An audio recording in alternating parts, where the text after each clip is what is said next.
I'd like to thank Dean Jones and all the staff here at Nova. I've been able to meet with Dean Jones a couple of times recently and had lunch with him. And he's a visionary. We talk about visionaries, but a visionary of education. You know, entrepreneurism can manifest itself in many ways. And certainly in education is a really big spot for entrepreneurialism to thrive. And Dean Jones really gets that. You know, I speak at a lot of universities, and it's amazing how many of the business schools are trying to protect their students against people like me. And so it's really wonderful to come to a university that wants to engage with the entrepreneurial community. I think that's a great service to the community and to the students here, and to people like me who get to kind of share these ideas, some of these wild ideas that we have. I must warn you, I'm a serial entrepreneur. I'm an author and I'm a talk radio host. So I can get very passionate on the things I'm about to say. I could even surprise myself sometimes at some of the things I might say. I try to use these events to instill that same kind of passion in today's students who are tomorrow's successful entrepreneurs. You know, I wrote a book recently, Conscientious Equity, and it was an incredible experience for me. A lot of the ideas that I'm going to share with you today comes from the research, and it comes from the writing of this book. A book that hopefully will make the difference in your ideas about how entrepreneurialism can change the world, and it truly can. I'd like to recognize a couple of people here. The Literary Lion of New York is actually here today. Peter Miller, one of the most successful literary agents in the country. So if anybody has an idea for a book, his latest New York Times bestseller, Ken Robbins' Creative Schools, he just handed me a copy. But he's helped countless authors and people like myself to get their works published. He's been a true mentor to me in my writing career. I'd also like to recognize Dr. Rich Rothman, who was actually an associate professor here at Nova many moons ago. He is the co-host of Made in America, a radio show which really humbly started here in South Florida. It's now carried by nearly 80 affiliates across the country. It's produced by Radio America in Washington, one of the largest syndicators of radio material in our country. And just recently, last week, our latest affiliate to join is Houston Galveston, a 10,000-watt station in the 5th largest talk market of the country. Rich gives a lot of power to the show, his intellectual humor. Sometimes I don't understand it, but it still sounds funny to me. So. And I'd also like to recognize Ken Morris, who's here, a dear friend of mine, who's actually got me involved in this program. And so hats off to Ken for making these introductions and to helping me at many times throughout my business career. As I told you, I wrote a book called Conscientious Equity. And as my gift to you today, I'd like to give you all a copy of Conscientious Equity. And so after the presentation, they're sitting over there, and I'd love you to take this home and to give it a read. I'm a collector of antiquarian maps and engravings. My collection is over 2,000 pieces of old maps, of engravings, of images, of books, and of atlases, dating back to the 1400s. In fact, the collection was recently featured in the Robb Report. So it's a very important collection, and it's a collection that I hope in the very near future will be displayed here, at least partially, at Nova University. Part of that collection, I brought 2 books today that has had a profound impact on me, and actually you too, and you might not even realize it. The first thing I'd like to bring and talk about just very, very briefly is Sir Walter Raleigh's first edition, the very, very rare first edition, the only edition that was published during his life, Sir Walter Raleigh's The History of the World. It was published in 1614. Now, we're going to talk about Sir Walter here in a moment. And the other book that I brought, equally important to North America, which would eventually become the United States, is Johannes de Leot's The History of the New World, published in 1625. So, if you were to, as a collector, if you were to look at the top 10 most important books ever published that had impact on humanity, the first one at the top of the list, everybody's list, is the Gutenberg Bible. The Gutenberg Bible was published in 1454. It's the first time that movable print was ever used in publishing. Now, there's never been a Gutenberg Bible to come on auction, but if it were, it's estimated that it would go from $50 to $60 to $70 million to own a copy of the Gutenberg Bible. There's estimated to be less than 40 of them in the world, 7 of which are here in the United States. From time to time, a page of the Bible will come on auction, and they will go anywhere between $100,000 and $200,000 just for a page of the Bible. Really incredible. The first Gutenberg Bible to arrive in the United States was in the 1870s. And the old U.S. Customs House in Lower Manhattan in New York, it's a museum today. It's a little museum. It's not very well known, but it's there. You could walk in and you can see it. It's where all of the merchants would bring their bill of ladings and their invoices, and they would go into this room, this big marble room with these big columns, 50, 60 counters in an oval shape. And they would be there negotiating with American customs officials about how much duties and tariffs they would pay for the goods they were about to import. It is said that when the first Gutenberg Bible entered the United States, it entered through that room. This room was so loud and boisterous and so noisy, the sound resonating from the marble, that you could hardly hear yourself. Several hundred people standing in line, shouting and yelling, negotiating. But when that Bible entered the room, you could not hear a sound. It was said that people were weeping. That's how important the arrival of that book to the Americas was. Huge event. I don't have a copy of the Gutenberg Bible, but I do have a copy of the Nuremberg Chronicles, which is a hugely important work. It's safely stored away. Again, I hope that it can be displayed here at the university. There's one on display permanently at the New York Metropolitan Library on 42nd Street.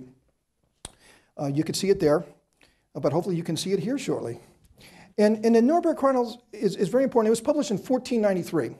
And the reason why the Nuremberg Chronicles is so important, it is the first time ever that movable print and images appeared on the same piece of paper at the same time.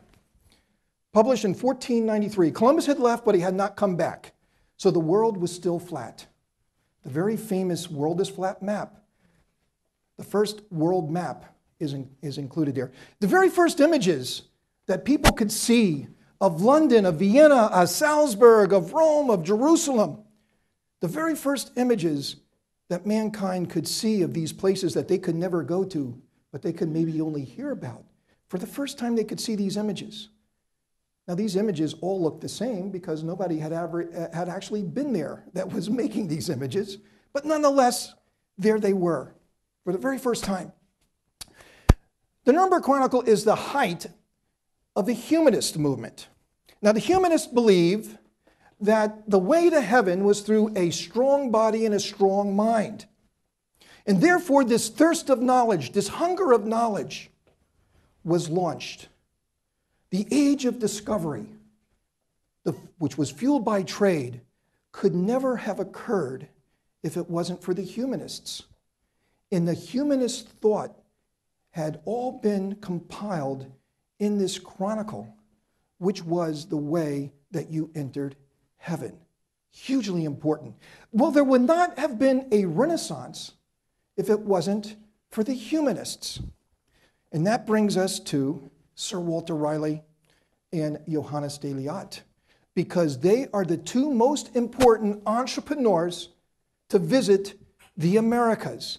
two of the greatest examples of entrepreneurialism in the Renaissance. This huge explosion of knowledge of the world around us, navigation, the way the planets moved, the stars, the trade items, geography, cartography, all of these things became phenomenally important to the people.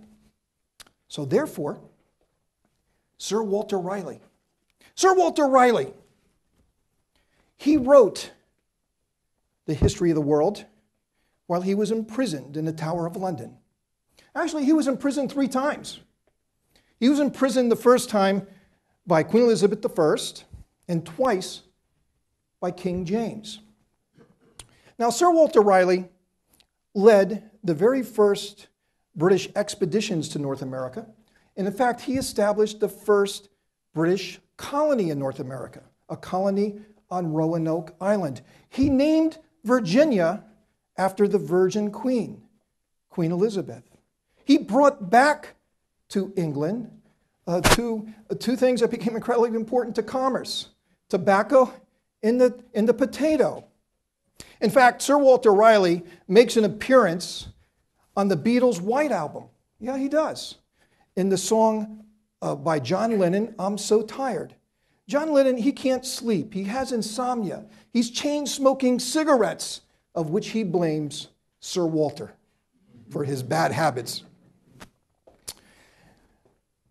Sir Walter Raleigh is a victim of the greatest travesty in the history of justice in England.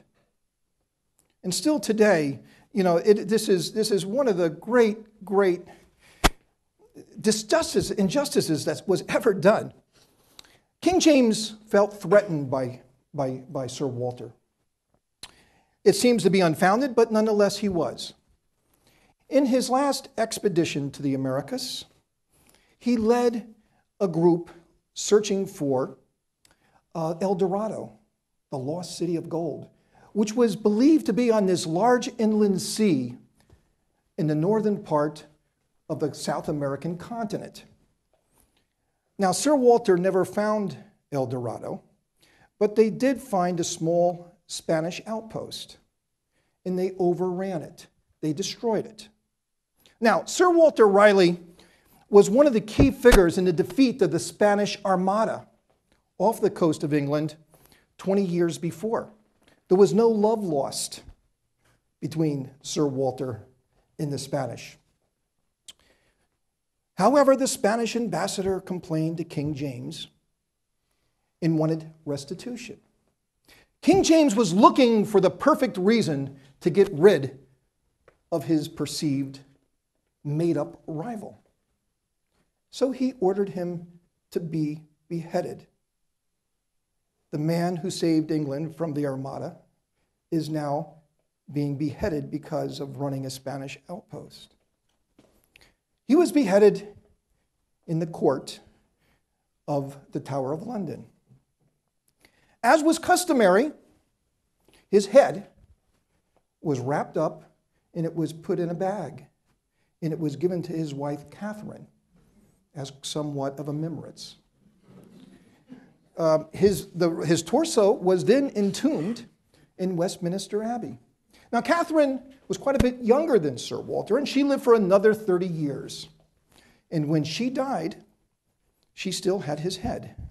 Now, I don't know what she did with it for all that time, but she did still have his head. And then finally, Sir Walter Raleigh's head and his torso was reunited in his tomb, where you can see it today, his tomb, at least, in Westminster Abbey. One of the great entrepreneurs, the first visionaries to arrive on our continent. And then we have to speak about Johannes de Laet. Johannes de Laet was Dutch. He was the chief cartographer for the Dutch West Indies Company. He published the History of the New World in 1625. This is considered the most important work on the Americas in the 17th century. In this, there's 13 maps that would become the foundation maps for the next 100 years. In other words, they were the maps that everybody else copied. The first time ever that Manhattan is mentioned and located is in this book on a map. The first time that Massachusetts is mentioned and located is here on a map. The first time that New Amsterdam, which would become New York City, is ever mentioned is in this book. In fact, the official founding in New York City is 1625, the day that this book was issued, is considered the official beginning of New York. Coincides with the publication of this book. Wow. John Smith's map of the Chesapeake, John Smith of Pocahontas fame, one of the very first editions of that map that was published from his handwritten manuscript is in this book. The third map ever published on Florida is in this book. In fact, Sir Walter Raleigh, about 16 years before, was looking for El Dorado. Well, Johannes de Leot actually publishes a map where El Dorado existed, though it did not exist, but he still said it did. It's here in this book. A fascinating, fascinating story of the Americas. So our entrepreneurialism, our culture of entrepreneurialism, you know, both Sir Walter and Johannes de Leot, if you read their words, they were so passionate. They believed so much in this new continent, this continent of North America. They lobbied so hard to their countrymen about North America and how it was so vitally important to the success of their own nations. This land of endless opportunity. The two very first entrepreneurs who came here and wrote about it and brought back the news were so excited about what they saw and about what it meant for the future of the world. Our two first entrepreneurs were totally sold that the future of the world resided here, not over there. Well, my journeys around the world are equivalent in miles to about 17 trips to the moon. I've been just about everywhere and many times over. And as I travel around the world, I like to remind my customers that the United States is still the world's largest manufacturing country, and until recently, we were the world's largest exporter. But there's many people around the world, and even right here in our own country, that are giving up on America, that are counting us out. But I'm not one of them. So if we're going to prove these naysayers wrong, my message to you today is this: America must believe in itself again. Let's imagine for a moment that America is built on three sturdy pillars. The first pillar is devoted to free enterprise, which has spawned the incredible energy of entrepreneurialism and global trade. The second pillar is devoted to innovation, which has improved the lives of all of us. And the third pillar is devoted to economic freedom, otherwise known as the pursuit of the American dream. These best define who we are as a nation, both here and abroad, and have been the bedrock of growth, stability, and prosperity everywhere. But these pillars have started to crack. And we'd better shore them up quickly before they crumble and take down with them our spirit and our economy. But I'm an optimist. I believe that America will get back on track. I believe that America will get its global mojo back. And it starts with this one simple truth: America must start believing in itself again. I recently attended a presentation, a lecture, given by the Chief Strategy Officer of one of our largest financial institutions. And in it, he said, in short, that he felt that America's global economic dominance would continue, in part because we have 12 aircraft carriers and China has just 3. I mean, 1, and they're building 3 more. So they're going to have 3. So that was kind of one of his justifications. Now, I believe in a strong national defense, but I also believe that our gravest national security threat is the lack of jobs. But not just any job, good-paying jobs. The war that we are to fight with China is not going to be with guns and bullets. The war we're going to fight with China is going to be over jobs, because it is jobs that generate the revenue, that create the tax base, that pays for our schools, our universities, our highways, our ports, and yes, keeps our military strong. It is these good-paying jobs that give our people hope. It is these good-paying jobs that keep our people out of poverty. It is these good-paying jobs that provide a pathway to the American dream. You know, I'm sure that all of us gets disheartened listening to the discourse in Washington. You know, we have 25 million unemployed and underemployed Americans right now. It's one of these little inconvenient realities, an inconvenient truth. You know, let's kind of just sweep them under the carpet and pretend they don't exist. It's as if there's no more ideas. We ran out of ideas in this country. We can't create jobs. We have no ideas. It's just this overwhelming problem that we're just going to move on, pivot to this, pivot to that, pivot to this. But let's do anything except talk about jobs. So today, we're going to talk about jobs. And we're going to talk about and start off with that first pillar, the pillar of free enterprise in its 2 most incredible inventions, entrepreneurialism and global trade. I began my entrepreneurial adventure in 1988. In a leaky roof, dilapidated building on the outskirts of Manila in the Philippines, I started a stainless steel manufacturing company. It wasn't long before McDonald's came a-calling, and after a tough, protracted negotiation, I was able to receive the exclusive contract to build all of the McDonald's restaurants throughout the Asia Pacific and the Middle East countries. Well, my little leaky roof, dilapidated company quickly grew to more than 600 employees as we feverishly try to keep up with building these 400 new restaurants every year. Think of some of the things that I had to contend with. There was corruption everywhere and at every level of society. It was everywhere. It was omnipresent. Hostile labor unions that preyed on American companies. Kangaroo courts that, depending who I was going against, it wasn't about justice, but it was about influence. My intellectual property was always at threat. A total lack of infrastructure. Try making anything without roads, a port, telecommunications. An erratic and substandard supply of raw materials. Expensive logistics. Unskilled, untrained workforces.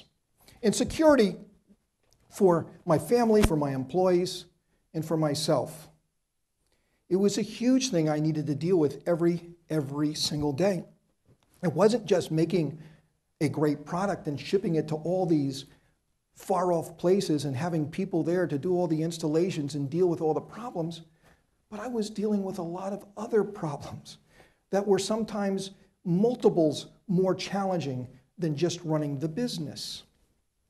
About 15 years ago, I made a big decision for myself, my company, my family, and I decided I was going to move back home.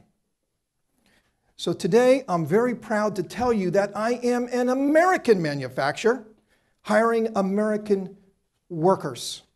And I'm also proud to tell you that I'm at the forefront of what is known as the backshoring or reshoring or homeshoring, onshoring movement, which is the process of American entrepreneurs such as myself who relocated overseas and have come back home and bringing with them their jobs. You know, America is home to some of the most prolific job creators this country has ever known. I mean, this world has ever known. But unfortunately, they're not over here creating their jobs. They're over there. Now, I came back, and I know that many of them would also come back. Literally, legions of them would come back if our government would only send a message that we want them back. They're getting such a convoluted message of what does this country stand for. Is our government a partner in our success, or is our government a hindrance in our success? They can't yet determine that. And yet we as entrepreneurs, we're not competing against companies, we're competing against countries. Our competitors are in lockstep with their governments because they realize the importance of these jobs and they want them for their people, not for our people. These entrepreneurs are just waiting for a sign. We want you back. Please come back. We're going to work as partners. We want you to be successful. Here is the environment that we're going to create so you can be successful. If we would only just send this sign clearly, the economic explosion in this country would be something that we had never imagined before. Everybody that would want a job would have a job. And then there's exports. We must redouble our efforts to export. And we must especially redouble our efforts with our small businesses, which are 97% of all our exporters are small businesses. Now, according to the SBA, there's 27 million small businesses in America, and only 240,000 of them, or less than 1%, export. And the vast majority, 60%, export to just one country. Consider Germany, where 12% of its small businesses export. If we came anywhere close to that, the economic activity would be unimaginable. The opportunities and the jobs that we would create would be historic if we could just only encourage our small businesses and provide them the things that they need, that they're telling us that they need. They keep pleading with our government that they need. If we would only do it, the jobs we would create would rival anything that we've ever known, in our history. Despite the Cassandra warnings of our unions that trade destroys jobs, nothing could be further from the truth. Trade creates jobs. You know the term free trade. It's been bandied around with such frequency, it's hard to know what even the word free trade means anymore. To me, free trade is kind of like a unicorn. They're lovely to imagine, but they don't exist. But our elusive unicorn does exist. Free trade does exist, and it's been phenomenally successful, beyond the wildest imaginations. Even Sir Walter and Johannes de Laet could not have imagined the success of free trade in this continent that they were so enamored by. Even they would have been overwhelmed by the success. And that is trade amongst the 50 United States. You see, in trade in the United States, no state can charge a duty or a tariff on another state's products or services. There's no currency manipulation. We're all answerable to the same courts. We must respect, and we do respect, labor rights and human rights. We all must protect the environment. When Americans are given a chance, they succeed phenomenally well. Hey, but wait a second. We have 17 free trade agreements now existing with other countries. How are we doing? Well, if you add up everything that we buy and everything that we sell with these 17 nations in merchandise trade, America has a trade surplus. Imagine that. America has a trade surplus with 17 nations that have free trade agreements with us. The American entrepreneur is not uncompetitive. We are competitive. We can compete. Just give us an opportunity. Please unshackle us. And we can compete. We can make this nation proud. Why does Mexico buy more American products than Japan and China combined? Because we have access to the Mexican market under the most favorable conditions because of NAFTA. I do not have access to China and Japan in the same way that their manufacturers have to our market. We need more agreements, not less agreements. You know, you have a large section of our government arguing against these agreements. You know, here's an astounding fact for you. The United States is already a duty-free country. We've already given away the rights to join and to participate in the American marketplace. The average tariff in the United States is less than 2%. That's peanuts to pay. And many, many items enter the United States duty-free. Why does not my government want me to have the same access to foreign markets like they already have to ours? It's absolutely mind-boggling. You can imagine that I read just about anything and everything to do about international trade. You know, our company exports to over 100 countries. In fact, in 2008, our country was the United States National Champion Exporter of the Year. It was an award that was given to me by President Bush in the White House. There's only one national champion for all 50 states, and it's the first time ever that a Florida company was given that award. So international trade, to me, is something very, very personal. So I'd like to tell you the story of the two Mr. Friedmans that's had a profound impact on thought in American trade. The first Mr. Friedman is Mr. Thomas Friedman.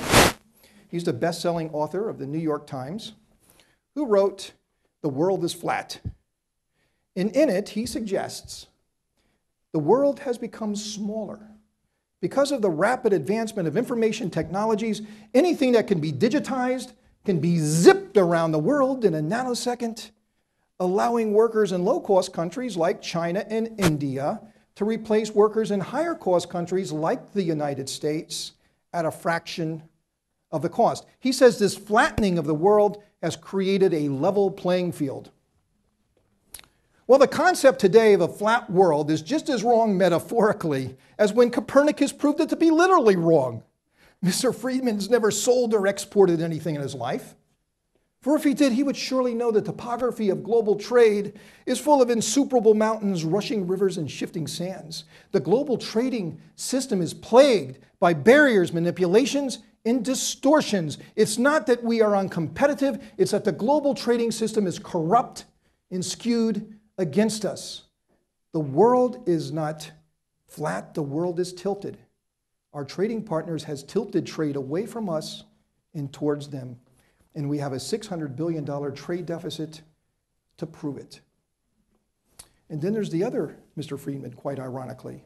This time, Mr. Milton Friedman. He wrote a book of, and it's still today, I mean, it's being quoted all the time, Capitalism and Freedom. He wrote it in 1962. It was just 190 pages.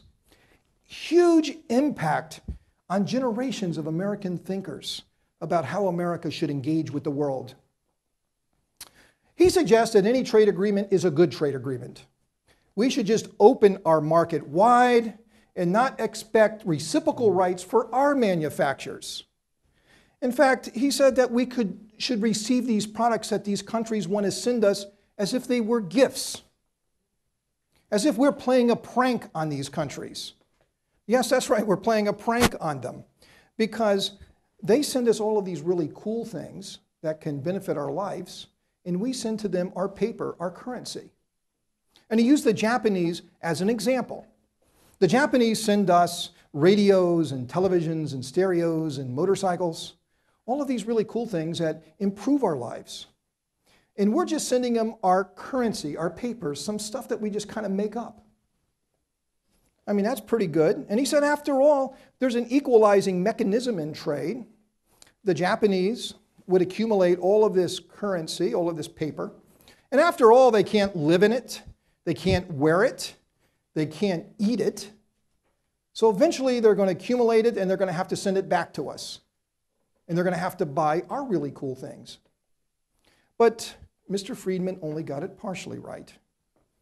Yes, they would accumulate all of this currency, and then later the Taiwanese and the Koreans and the Chinese and others, but they wouldn't send it back and buy our products. They would buy our debt. And they would exert enormous influence over the United States, our children, our grandchildren, because when they own that debt, they can destroy our currency. And once our currency is destroyed, everything we work for goes up, and now it's like a poof, it's gone. We've seen it around the world over and over again. Can that happen in the United States? Absolutely, it could happen in the United States. I call it morphine economics.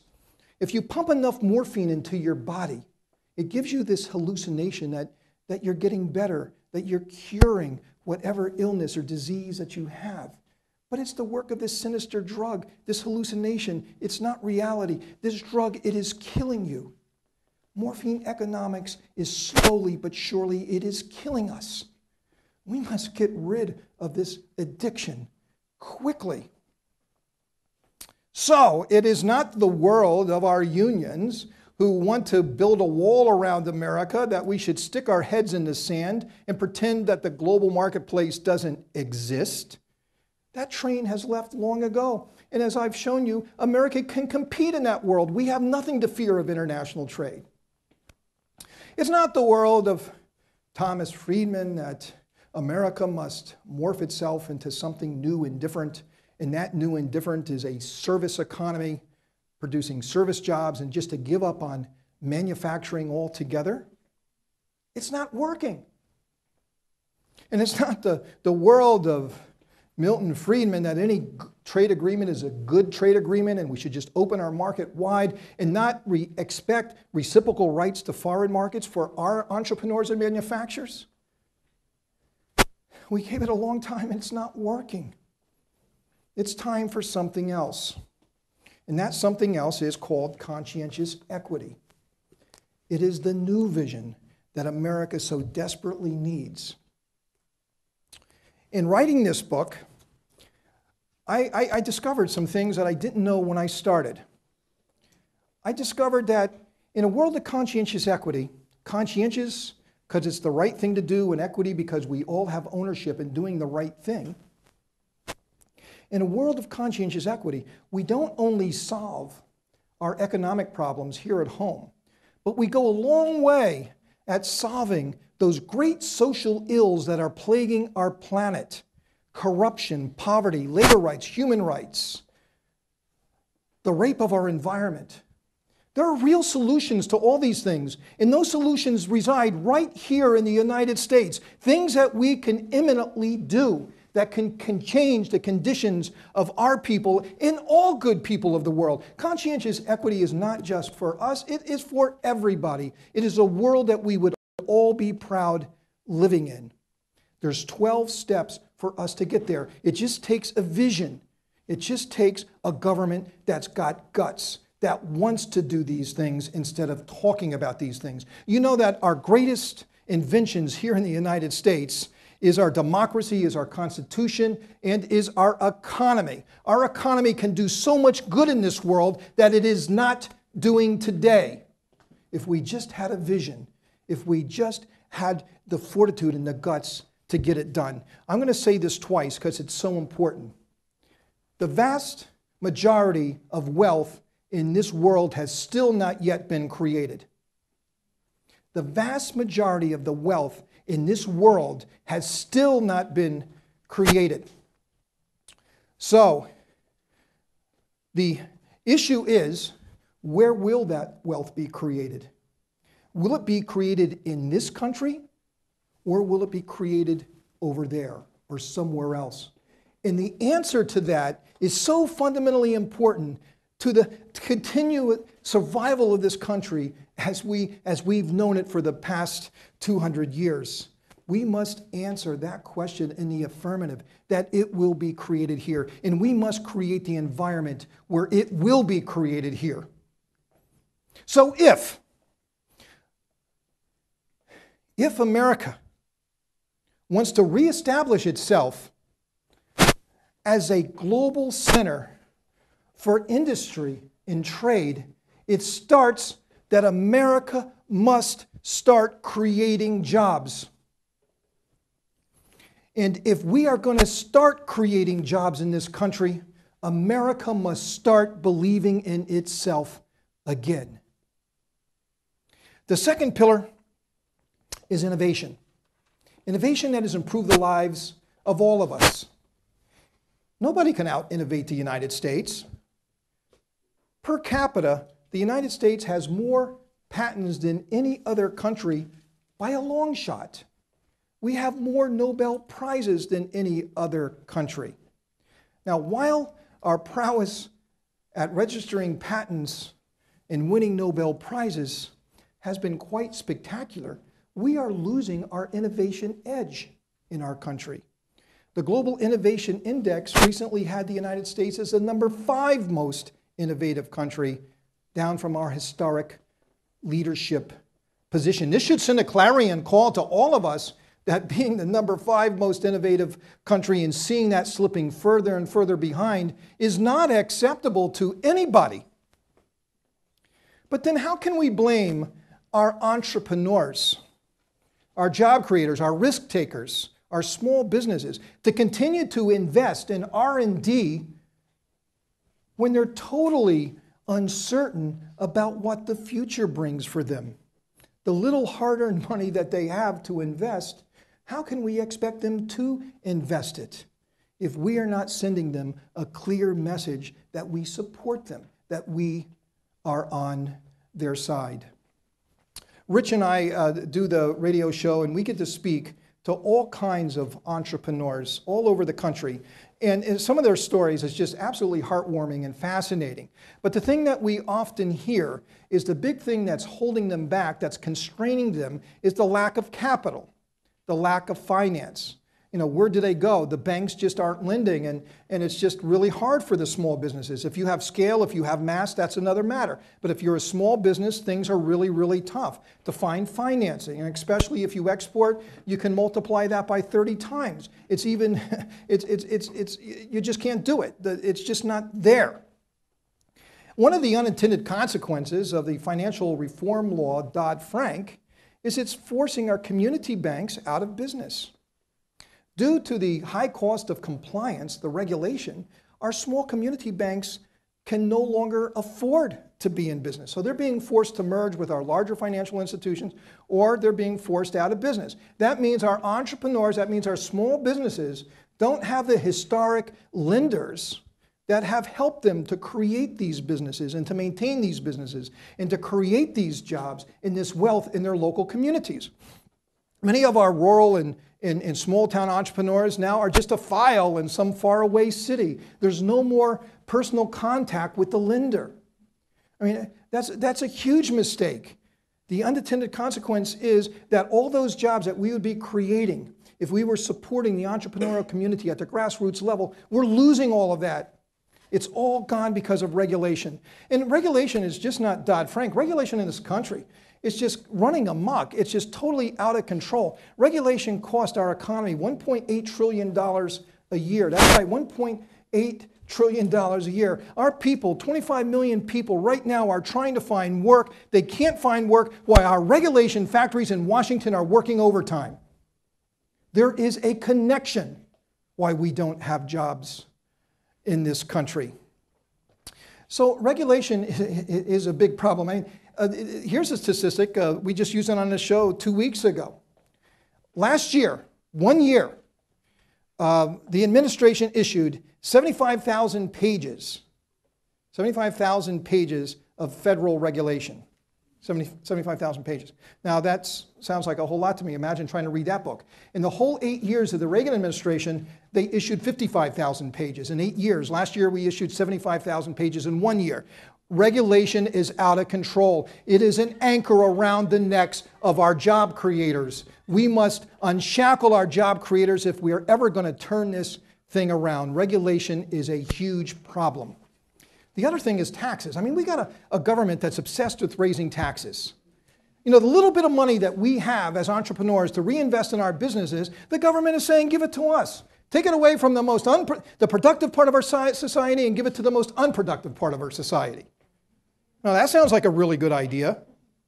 You know, so what are we going to use to buy our inventories, our equipments? What are we going to use to finance our receivables, to pay for buildings and transportation and cars and all the things that businesses need? What are we going to use to pay for it? Here's a great statistic for you that gives it color. If our states were independent countries, 23 of our states would be the highest tax countries in the world. You would get already to number 24 before Japan would show up. That is the United States. And yet, they want more. How in the world are we going to compete if that's what our government is demanding? And how are we ever going to inspire a generation of entrepreneurs?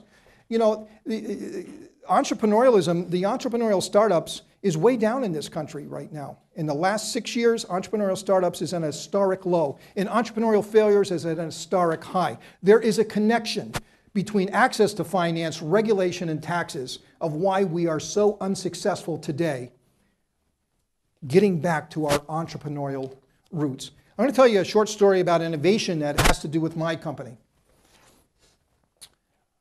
A short while ago, I was working away, and our receptionist came in to see me and said, "There's an elderly lady in the lobby, and she wants to see you."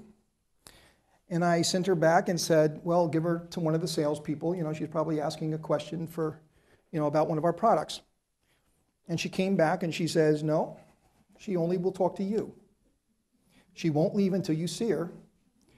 She looks like she's 90 years old, and you'd better come and see her." So I told her to bring her to my office. And this lady sat down and she told me her story. It was a fascinating story. I'll never forget it for as long as I live. She told me that she grew up in Eastern Europe and that she had lost her family during the Holocaust, and that she was the only one to make it finally to America. And she lived a very good life. In a few years ago, she was diagnosed with cancer, and that the doctor said to get your affairs in order. But she was a tough woman. She lived in New York. She was down in Florida for some vacation to see some friends. A tough woman, had a tough life, and now all of a sudden she's been dealt the ultimate blow. Go home and get your affairs in order. And she had said that she wasn't ready to give up. She was going to try to beat this thing. And so she did research, and she came upon slow juicing. The whole idea of slow juicing is a product that we invented here in the United States, that we introduced into the United States. It's the whole thing of traditional juicers. They spin around very quickly. They rip apart the fiber of the fruit and the vegetable, and then they release the juices, and they add heat, they add friction, which kills enzymes. So we came up with a new system to where we don't spin the juicer around at 45,000 RPM, but just 80 RPM. So we just squeeze the juice very slowly out of the fruit and vegetables. We don't add heat, we don't add friction, therefore the enzymes are completely alive when you put them into your body. And you can do things like wheatgrass, this super oxidant that you can't do with other juicers. So she got into a juicing diet and specifically into wheatgrassing. And she went back to her doctor and had a test, and the doctor says, I can't believe it. Your cancer's in remission. It's not a threat that it was before. And so he asked her, what have you been doing? Well, I've been juicing, and I've been wheatgrassing, and I've been doing these things. And he says, well, whatever you've been doing, you keep on doing it. So she came down and she found me because she was using our product. And she said, first of all, I want to thank you. I want to thank you for making that product because I wouldn't be here today without it. And I also want to ask you, do you have any other products that can help me live better? So I took one of our food dehydrators and carried it out to her car and put it in her trunk with a tear coming down my face. So that's innovation. That's what innovation does. It's not only about growing our businesses, but it's helping people live better lives. Isn't that what it's all about? Isn't that what entrepreneurialism is all about? Creating jobs and helping people live better lives. I mean, that's what it is to me, and it's just wonderful to hear those stories, and there's so many of those stories. We can hear them all the time if we just listen. One of my greatest entrepreneurs of all time is Henry Ford. Fascinating man. And single-handedly built the city of Detroit. Detroit at one time was our third largest city, and it was one of the most prosperous cities in the world. People from all over the world, the industrialists from all over the world, they would come to Detroit. It would be a huge honor to be able to tour Detroit and see this magnificent city, this industrial city that Henry Ford created. Well, Rich and I had on the show not long ago the Chief History Officer of Ford. We have a lot of the Ford senior executives on the show. It's a company we admire very much. And we had the chief history officer. I mean, isn't it great to have a company, you have a chief history officer? I mean, I hope someday Legacy does, but I probably won't be around. But hopefully we do have a chief history officer one day. I can tell that story that I just told a moment ago. And we were celebrating the 100-year anniversary of the moving production line. Now, Henry Ford had all kinds of innovations, but to me, the reason that I am so enamored, I so admire Henry Ford is not because of what he did in his industrial innovation, but what he did in his human resource innovation. Henry Ford was the inventor of the $5 a day workday, an unheard of sum of money to be paid. He was the inventor of the 5-day-a-week work week. He was the inventor of the 8-hour-a-day workday. He was the originator of access to health care, education, and daycare. He provided unlimited mobility, upward mobility, to his people. You know, the Ford Motor Company created, and Henry Ford himself did more to create the middle class of America than anybody else. Incredible. But Detroit has become the victim of the perfect storm. The perfect storm of weak management, greedy unions, and corrupt government officials. Detroit has been brought to its knees. This city of 2 million strong is now just 700,000. Over 40% of the people in Detroit live in poverty. Can you imagine an American city where over 40% of the people live in poverty? That's Detroit. I was recently up there and I drove through some of these neighborhoods. I mean, it'll rip your heart out. I mean, it's as if a bomb went off. I mean, I could have been driving in some of the slums of Manila or Jakarta. It's hard to tell the difference. And that's right here in our own country. This once great city of Detroit has been brought to its knees because it's lost its spirit to innovate. It's lost its spirit to innovate. The entrepreneurs of Detroit that were building this great industrial city bestowed upon Detroit one of the greatest art collections in the world. And when they did, they thought they were ushering in a new renaissance. There was no tax breaks to donate this art, but they did it. They did it generously. They did it because there was no economic benefit to do it, but they did it for the good of the people. That's what these entrepreneurs did. Today, Detroit is auctioning off that art collection to pay for pensions that they cannot afford. Absolutely mind-boggling. You know, Detroit is even rumored right now, believe it or not, to be selling off its zoo animals because they can't afford the food to keep them. That's what's happened to Detroit. If other American cities want to avoid the fate of Detroit, they better not lose their spirit of innovation. And when our inner cities start attracting innovation and entrepreneurialism, our inner cities that need these jobs so desperately, when we see jobs being created in the inner city because of innovation, and innovation is leading to jobs all across the country, that will be a sign that America is believing in itself again. And then finally, the last pillar, my favorite pillar, the pillar of economic freedom, otherwise known as the pursuit of the American dream. The American dream, is so fundamental to the United States. You can't take the American dream away from the United States and still have the United States.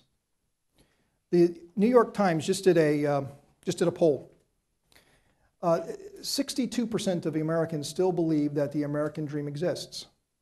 What that says is almost 40% believe that the American dream no longer exists. The Washington Post did a poll that we had a show on. Only 50% of those polled said that they believe that they would economically meet or exceed the generation of their parents' financial success. Only 38% believe that their kids would either meet or exceed their economic success. I mean, when we grow up, the whole idea was each succeeding generation would do better than the next. But that doesn't seem to be the case anymore. So many of us are losing hope. My father grew up dirt poor in Appalachia.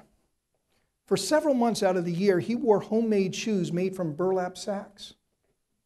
I'm just one generation away from such poverty. My grandmother used to tell us that we were so fortunate. Despite our economic condition, we lived in the most incredible country in the world, that we could change. We could change our condition if we worked hard and if we made sacrifice. You know, part of the reasons I left Southeast Asia is because of the poverty, just this omnipresent poverty. Every time I looked, everywhere I looked, there was this poverty, crushing poverty. I went out to Asia as this young, idealistic American, and when I saw that, I never seen anything like it in my life. I wanted to save everybody. But then the enormity of it sinks in, and then you just become numb to it. And it's as if you just look over their heads. You don't even notice it anymore. I used to never think that that could happen to our country. But could it? Could that happen to our country? You know, the American dream itself is being undermined. The American dream is being redefined. The American dream is no longer about hard work and sacrifice, but it's because it's access to entitlements. Entitlements that were meant to be a brief stopover on the way to a better life are now looked upon as career destinations. Something is very wrong, people, when 47 million Americans are on food stamps. But food stamps isn't the only entitlement blowing up right now. Welfare, Social Security, disability insurance will be broke in 2016. It's out of money. 50% of those applying for that disability insurance today is considered to be fraud. There is no more hope. There is no more jobs. We need to get on disability to have something to put on the table. That's where our country is today. You know, then you've got the what I call the lost generation. You know, our college kids today, 50% of them are moving back home. We didn't do that when we grew up. You left 18 years old and you were out of the house and you never returned. 50% of our kids are moving back home.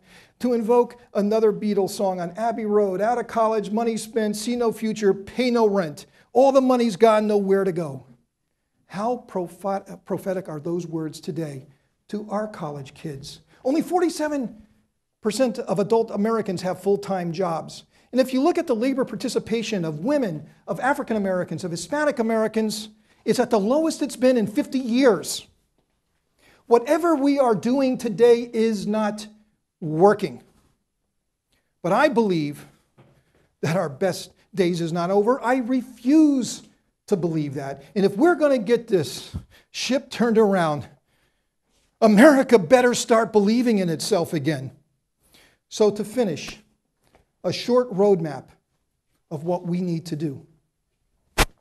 We need to nurture and to ensure that our community banks are strong so they can provide the frontline financial resources that our entrepreneurs and small businesses, our inventors and our risk takers need, so that they can take their hard-earned money and they could beg, borrow, and take money from wherever they can get it, from their parents, from their friends and family, to invest in these ideas they have because they have confidence in the future of this country. But they still need the financial resources that the community banks provide them. And when we see our community banks being strong and vibrant, and you see them lending money to our entrepreneurs and small businesses, that will be a sign that America is believing in itself again. And this whole thing about regulation, the overregulation of our economy, this stranglehold on our entrepreneurial community, this taxation, taking away the resources that our entrepreneurs need. When our entrepreneurs are out there creating American manufacturing companies, and our American manufacturers, these job creators, are coming back home and building their factories in the United States, and all the jobs that we will be creating, that will be a sign that America is believing in itself again. We must ensure that our entrepreneurs have access to foreign markets in the same way that they have access to our market. We must encourage them to reach out into the unknown, to conquer their fears, to bring with them their products and their services. Not only will it benefit our country, it will benefit all good people of the world. And when we see our small businesses starting to export, and our exports are increasing, and our trade deficits going away because it's just this fake thing anyway that's created by terrible policy. When we see our exports rising and job creation growing, that will be a sign that America is believing in itself again. I'm going to stop where I started. I'm an optimist. I believe America will get back on track. I believe that we will get our global mojo back. And that is why I right now are negotiating another $50 million worth of investments to buy more American manufacturing businesses. Because I know this one thing. While I pursue my American dream, I will help others to achieve theirs. We must get back to this period of time where these people who sacrificed so much to come here and saw such incredible promise in this land which would become the United States. We need to get that feeling back. We need to get that feeling back. And you know those naysayers that I said in the beginning, those that are giving up on America and are counting America out both here and around the world? Well, the most obvious way, the most powerful way to prove those naysayers wrong is to make sure that the American dream is open to all of our citizens, because that is the way to tell the world that America is believing in itself again. Thank you.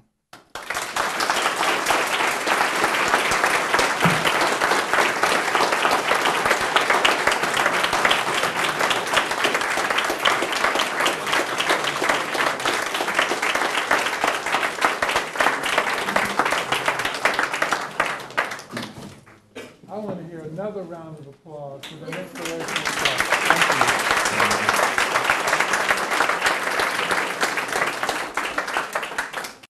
Thank you. We have time for questions. Come on, Charles. Yes. I'll ask three of them. The first one's a little facetious, but when do we get your name on the ballot? Secondly, where can we find your radio show locally? Time and station? Well, you know, the easiest way, I mean, we're on 80 terrestrial stations. Believe it or not, we're on 2 in Florida, but not in South Florida yet.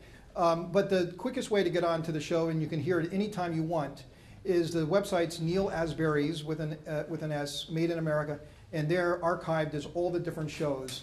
And you know, we're having these discussions with our political leaders, with our thought leaders, with our think tanks, with journalists, all different types of people every week. It's a very fast-paced show. It's really fun to do. But I think, you know, the show's been so successful because it's just not, that sort of content isn't available anywhere right now. For a real question, you talk about the demise of the American economy, and I wanted to know if there is maybe 1 or 2 decisions that were made that started that process, when it started, in your opinion. Number 2, is it just a matter of changing those decisions? I think you touched on regulation and taxes and everything, but more specifically, is there a policy that you change or was changed to bring those American created jobs back? Well, 2 things. Thanks for asking that question. 2 things. I'll point out 2 things that to me makes a huge difference. Back when Milton Friedman wrote his book, Capitalism and Freedom, America was at the height of an industrial power. I mean, we were dealing with a Europe that was devastated by war. We're dealing with an Asia that was devastated by war. America was the only country standing. And we created policies that might be right for that time, but we never adjusted those policies. We kept those policies in place. They became more and more powerful, and we kept flawed policies in place that were not meant for today, was meant from a very different world. The other thing that I'm very, very concerned about is this cultural war that's going on in the United States right now, that people who are successful are somehow bad, and they got their success through some ill means. This cultural war, it's terrible. And I think it's one of the reasons that's holding our entrepreneurs back. It's a reason why entrepreneurs and our job creators are not coming back to our country, because they don't know where we stand. Does America support us? Do they not support us? And we got to end this cultural war that's going on in the country right now, because I believe all of this poor performance of our job creators is directly related to this war that's going on between people who risk everything, And so what? They're successful. You know, why should they not be successful? Isn't that what America was built on? Why should we envy them? Why should we try to beat them down because they are successful? But more and more people are buying into that message, and I think it's wrong, and I think it's dangerous.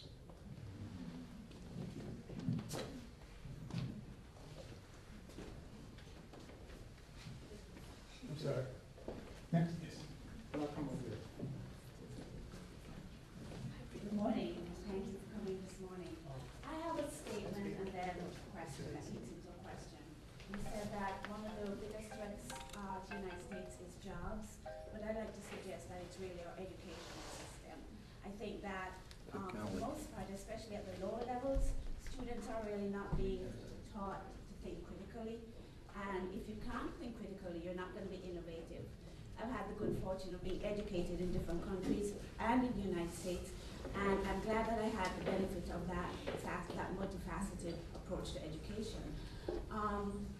How do you think education, I think education should be one of the pillars actually, you did mention that. How do you think education fits into the whole perspective of keeping America strong and keep it growing? So now we're going to have 4 pillars. See? The mind's working right here. You know, what we don't need is more liberal arts degrees. We need sciences, we need math, we need engineering, we need a lot of things. And let me give you some color on that. You know, I'm a big advocate for vocational training. And I speak a lot about vocational training. I have a number of jobs open right now to run machinery that takes maybe 6 months to a year that would pay $60,000, $70,000 a year with great benefits that I can't fill. These are the kind of jobs that we need. If we're going to reinvent our industrial might in this country and bring these jobs back home, we're going to have the skills that people like me need. It's so hard to find these skills. You know, one of the things that's driven so much of our business overseas is tool making hard tools. You know, that's kind of like a trade that's passed on from generation to generation. We've destroyed that whole tool making capability in our country. So it's so hard to make things in this country. Even if you want to, you can't buy the tools in order to make them with, and you have to go overseas to buy the tools. So vocational training is so fundamentally important to our economy. So yes, education is hugely important, but let's fine tune it to what we need and not what has customarily been done. Thank you. Neal, I have one question. I want to quote you, and please correct me if I'm wrong. You said that no one can out-innovate America. Mm-hmm. I'd like to submit that no one can out-innovate an NSU graduate or student. Innovation is one of our core values at this university. What advice would you give to the students after listening to a lecture in a class? I'm sure you touched on many things that the faculty have mentioned before. What advice would you give to our students on how to continue to be innovative? Well, Dean Jones, you really laid down the challenge because Dean Jones has invited me to give the commencement remarks in June to the graduating class of MBAs here at the university. I guess about 7,000 people will attend that. So, you know, I'm going to have to really think hard about that here really soon. Something profound, something counterintuitive. But innovation is so important. And you know, what is entrepreneurialism really? Entrepreneurialism is innovation. Entrepreneurialism and innovation is taking a blank piece of paper where nothing exists and fill that paper up with something that will change people's lives. It'll change your life, your family's life, your community's lives. And it could just be anything. You know, when I wrote Conscientious Equity, up until that time, the only thing I had written was some crummy term papers. Oh, it was terrible. But then when I sat down and I discovered this gift, I would have never known if I didn't sit down with a blank piece of paper. You know, this is, you know, true confessions here. You know, my degree's in music. I was a music major. So when I was in school, I was in little rooms practicing the piano all day long, learning how to play Bach and Beethoven and Mozart. You know, so you never know where innovation is going to come from. You never know where that spirit will come from. You never know those things. You know, so innovation manifests itself sometimes in the most unlikely places. Take that blank piece of paper and challenge yourself to create something out of nothing. I think many of you will be surprised what you actually can do if you will challenge yourselves. Do you think that the maniacal obsession with increasing shareholder value aligns with the principles of entrepreneurship, or does it run counter to the principles of entrepreneurship?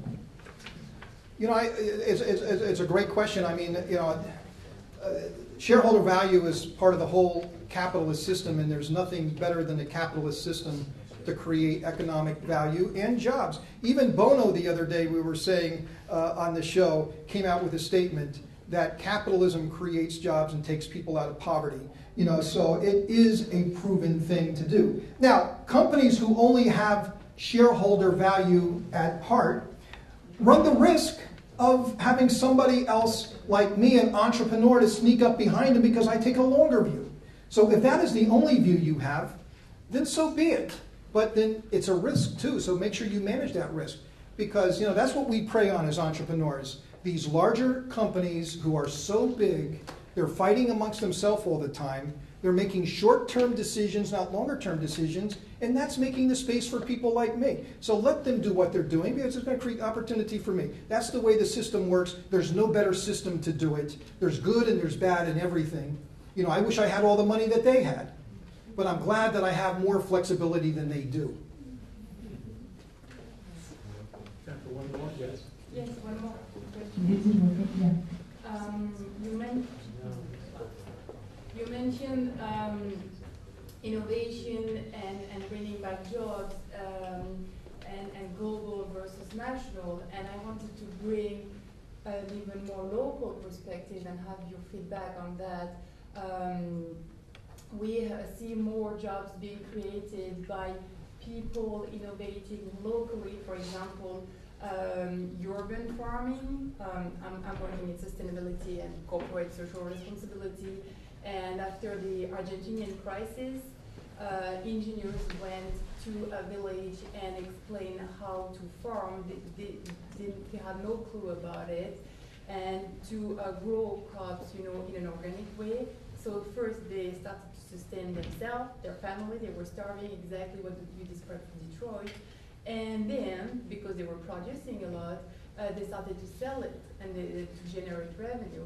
And there are students doing that in Manhattan, in New York, and they were dropping school, and they are doing this local culture and as well urban agriculture. And there is actually a big safety issue about exporting all the food that we use. And you just mentioned that maybe Detroit is selling the zoo, which sounds totally crazy to sustain the people food-wise. And it's the same for energy.